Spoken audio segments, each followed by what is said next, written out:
여러분 안녕하세요. 오늘은 스포츠와 정치 그리고 막대한 자본이 얽힌 아주 흥미로운 축구 이야기를 가지고 왔습니다. 바로 어마어마한 돈과 14억 인구를 쏟아부어도 도무지 잘 되지 않는 중국 축구의 미스테리 이야기입니다. 차 한 잔과 함께 편안하게 이야기 나눠 보겠습니다.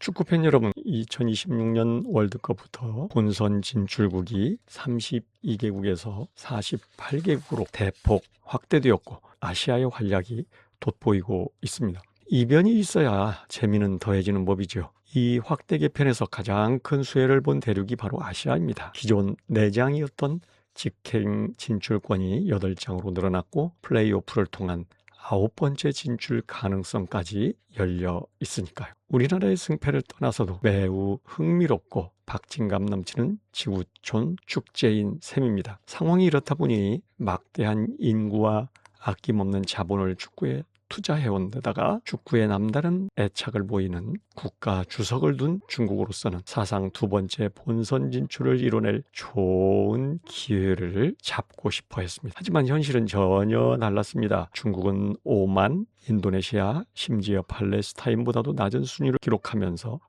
마지막 2자리를 다투는 4차 예선에서조차 탈락하고 말았습니다. 처음부터 이렇게 축구가 엉망으로 되리라고 생각하고 계획한 건 아니었습니다. 시진핑 주석은 부주석이던 2011년에 중국 축구를 향한 자신의 3가지 소원을 전 세계에 공언한 바 있습니다.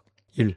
월드컵 본선 진출, 2. 월드컵 개최, 3. 월드컵 우승 말입니다. 이 야심찬 꿈을 위해서 2015년에는 50개 항목으로 구성된 대대적인 계획이 수립되기도 했습니다. 이때부터 중국 국내 리그와 유럽 구단 인수에 전문학적인 차이나머니가 투입됐습니다. 그 기세가 얼마나 대단했던지 아스널의 아르센 벵거 감독이나 첼시의 안토니오 콘테 감독 같은 잉글랜드의 프리미어리그 명장들조차도 중국의 막강한 자금력이 유럽 리그를 위협할 것이라고 우려를 표할 정도였으니까요. 그렇다면 그 많던 돈과 원대한 꿈은 어디서부터 잘못된 걸까요? 축구 전문가인 마크 드라이어는 실패의 원인을 지극히 중국스러운 방식, 즉 하향식 통제와 부패에서 찾고 있습니다. 현재 중국 국내 리그는 그야말로 엉망진창입니다. 한국 지도자나 다른 나라 유명 지도자들을 여럿 영입했음에도 불구하고 놀라울 정도로 중국 슈퍼리그 구단의 절반 이상이 지금 승부조작, 도박, 부패에 연루되어 있습니다. 텐진 소속의 한 팀은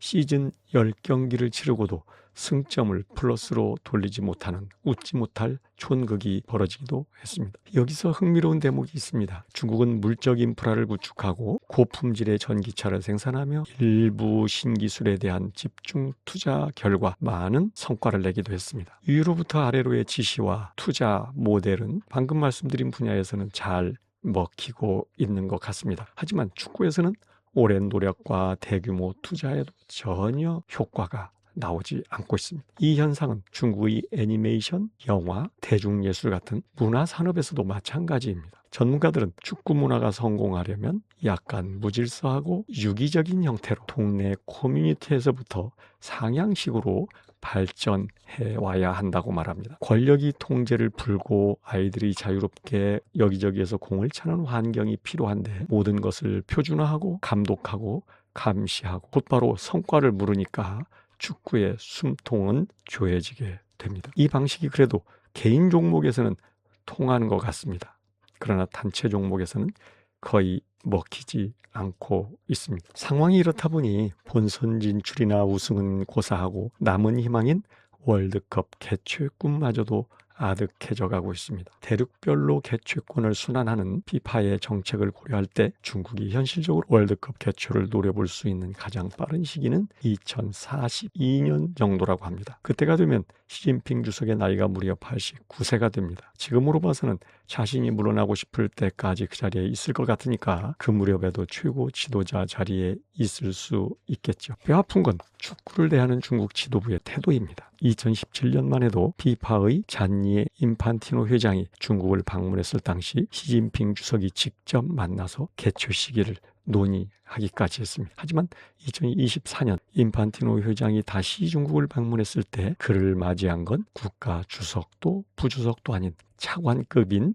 스포츠부 부부장이었습니다. 축구에 대한 국가적 관심이 얼마나 식었는지는 중계권 계약에서도 드러나고 있습니다. 주요 국영 미디어 기업과 피파 간의 중계권 계약이 대회 개막 불과 한 달 전인 5월 중순에야 체결되었고 심지어 피파가 애초에 요구했던 금액의 5분의 1인 6천만 달러의 합의를 본 것으로 알려졌습니다. 10년 전 국가의 전략적 산업으로까지 일컬어지던 중국 축구였습니다. 그런데 이제는 아무리 완벽하게 대회를 준비한다 해도 그라운드 위에 참담한 경기력 때문에 골칫거리로 전락해 버린 것입니다. 중국은 반복적인 훈련과 중앙 집중식 시스템으로 올림픽 개인 종목에서는 놀라운 성과를 내기도 합니다.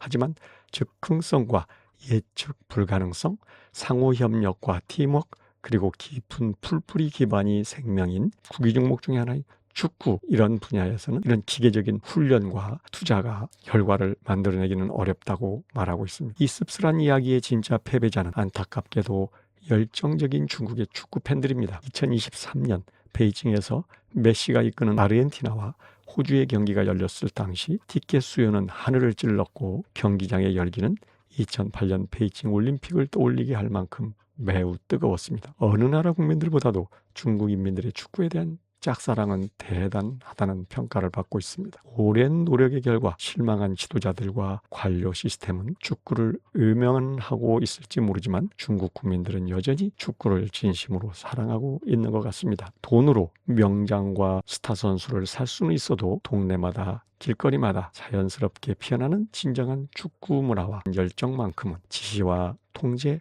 그리고 돈만으로 살 수 없다는 사실이 우리로 하여금 많은 것을 생각하게 합니다.